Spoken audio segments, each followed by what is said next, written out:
কয়লা খনিতে স্থানীয় বেকার যুবকদের চাকরি দেওয়া সহ মোট 11 দফা দাবি নিয়ে চুরুলিয়া কয়লা খনি সংগঠনের কাছে স্মারকলিপি প্রদান সিপিএম নেতা মনোজ দত্তের অভিযোগ, যারা এখানে জমি দিয়েছিলেন তারা এখানে কয়লা খনি তৈরির জন্য নয় বরং স্কুল তৈরির জন্য জমি দিয়েছিলেন, কিন্তু তাদের সাথে কথা না বলে একটি কয়লা খনি তৈরি করা হয়েছে।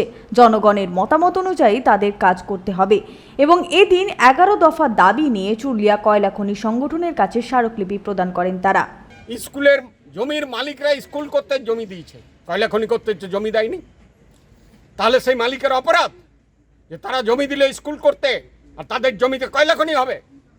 তাদের সঙ্গে কথা বলা হয়েছে, ফার্স্ট কথা তো তাদের সঙ্গে বলা উচিত, তাদের সঙ্গে তো কথা বলা হয়নি। আমি বলছি আপনাদের কাছে যে এটা বন্ধ করতে হবে, এই জিনিস বন্ধ করতে হবে।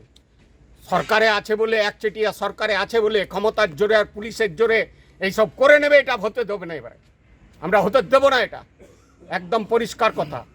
জনশুনানি করতে হবে, মাইক নিয়ে প্রকাশ্যে মিটিং করতে হবে।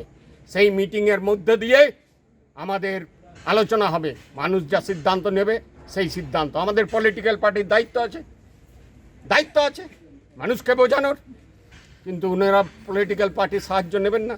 ওনারা কেবল শাসক দলের পার্টির উদ্যোগে চাই। আমরা বলছি এটা বন্ধ করতে হবে। এ বিষয়ে তৃণমূলের অঞ্চল সভাপতি ব্রজনারায়ণ রায় বলেন, আগে যখন এমটিএ কোম্পানি সেখানে কাজ করত তখন তারা প্রতি মাসে টাকা পেতেন, কোম্পানি তাদের টাকা দিত, কিন্তু আজ যখন তারা ক্ষমতায় নেই তারা বিক্ষোভ দেখাচ্ছে।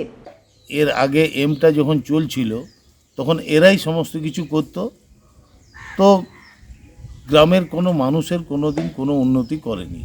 মুষ্টিমেয় খানিকগুলো হারমাদ এইটার টাকা পয়সা সমস্ত কিছু ভোগ করত।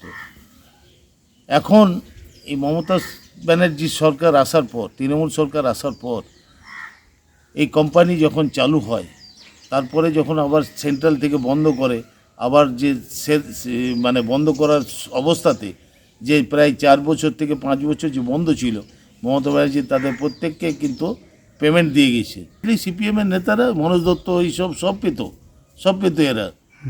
এরা সব মান্থলি ভোগী।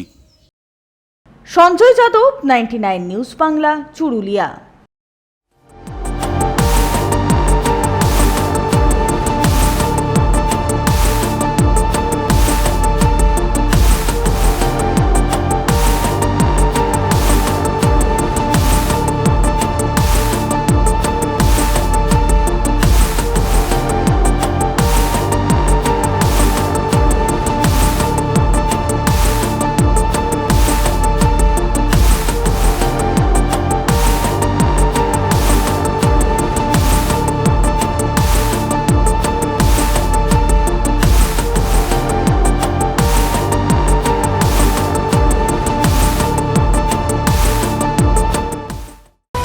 আপনারা দেখছেন 99 নিউজ বাংলা।